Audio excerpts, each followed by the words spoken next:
Hey guys, देखो कल के डेट में मतलब कि ऑटो सेक्टर में थोड़ी बहुत आपको वीकनेस देखने को मिल सकती है। वीकनेस 25 अक्टूबर को देखो, इसके पीछे का एक रीज़न है कि गवर्नमेंट की तरफ से एक नया पॉलिसी आया है। मतलब अगर उनको जो है फॉलो करना पड़ेगा, जितने भी लगभग जो हैं वो पॉलिसी को फॉलो करने पड़ेगा ऑटो सेक्टर को। इसकी वजह से उनको थोड़ा बहुत नुकसान लगने वाला है और ज़्यादा कुछ नहीं।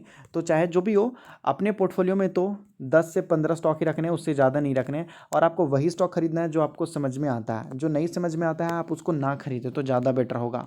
तो यहाँ पर हुआ है क्या कि देखो, अगर आप कार खरीदते हो, कार मैन्युफैक्चरर, तो यहाँ पर अगर आपके कार में आग वगैरह लग जाती है किसी तरीके से, तो कंपनी को आपको पे करना पड़ेगा 5 लाख रुपए कंपनसेशन के तौर पे।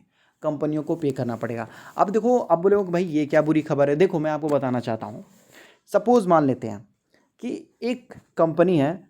आपको क्या लगता है कि एक कार बनाने में 5 लाख रुपया बेनिफिट हो जाता होगा कंपनियों को? नहीं होता होगा। पूछो क्यों?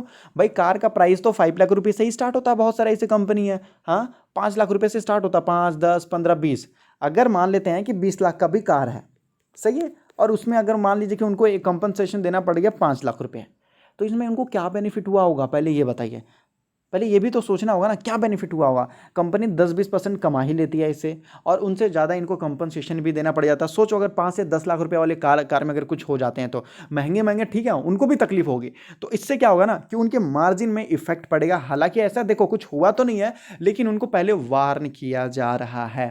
जैसे कि आपने देखा होगा यहाँ पर दीपक नाइट्रेट में आपको सडन बहुत बड़ी गिरावट देखने को मिल गई थी। हुआ कुछ नहीं था, दीपक नाइट्रेट ने भी, कंपनी ने कुछ नहीं किया। लेकिन सरकार ने एक पॉलिसी लाया है कि भाई देखो, एंटी डंपिंग ड्यूटी को हम हटा रहे हैं। अब इसकी वजह से दीपक नाइट्रेट को तो कुछ बोला नहीं गया, और कंपनी ने, देखो सरकार ने किसी कंपनी का नाम नहीं लिया, और ना ही सरकार को कोई दुश्मनी है, ना ही कोई दिक्कत है। सरकार को तो और खुशी है कि भाई बाहर से कंपनी आ रही है, अंदर से कंपनी काम कर रही है, और अच्छी चीज़ है। तो सरकार ने ये पब्लिक के वेलफेयर के लिए किया है, लेकिन कंपनी का मार्जिन में गिरावट देखने को मिला है। अब समझ में आ रही है? तो ये एक नया पॉलिसी बनते हुए यहाँ पर नज़र आया है आपको। तो इसी चीज़ के ऊपर मुझे लगता है कि बहुत सारे लाखों ऐसे गाड़ी है जिनमें कुछ ना कुछ प्रॉब्लम देखने को मिल ही जाता है। देख लो आप कहाँ पर हो, पहले 130 करोड़ का जनता है यहाँ पर हो, कितने सारे आपके आजू बाजू देख लो कार हो, अगर कहीं ना कुछ होते रहते हैं तो कंपनियों को एक थोड़ा सा झटका लगेगा, क्योंकि इनको जो है एक्स्ट्रा पैसा बचा के रखना पड़ेगा कभी ना कभी देने के लिए, या फिर इनको अगर पैसा देना पड़ जाएगा तो एज अ लॉस कंसिडर करना पड़ेगा कंपनियों को।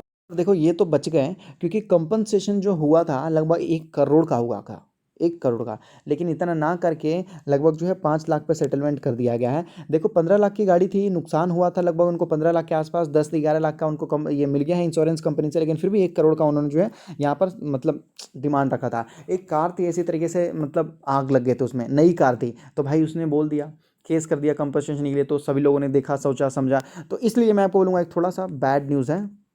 और दूसरी चीज़ देखो, अगर निफ्टी गिरता है तो मैं आपको बोलूँगा ऑटो सेक्टर, बैंकिंग सेक्टर, लगभग इंफ्रास्ट्रक्चर सेक्टर, कंस्ट्रक्शन सेक्टर, ये सारे कंपनियों को ज़्यादा से ज़्यादा नुकसान होता है। तो इस वजह से अभी देखोगे तो लगभग निफ्टी में थोड़ी बहुत गिरावट होना स्टार्ट हो चुकी है, जो कि लगभग 2-2.5% की गिरावट हो ही चुकी है यहाँ पर। और लगभग लास्ट वर्किंग डे में देखो तो यूएस में भी गिरावट ही गिरावट देख सकते हो। पहले तो यहाँ पर अगर लास्ट वर्किंग डे में देखें तो बाजार ठीक ही ठाक ओपन हुआ, पहले ऊपर गया, फिर इससे भी नीचे चला गया, इससे भी नीचे चला गया, फिर देखो लगभग मैं आपको बोलूँगा थोड़े से इसने अपने आप के इसी लेवल को, मतलब मैं आपको बोलूँगा मेंटेन करने की कोशिश की है, बस देख सकते हो इसी लेवल के आसपास।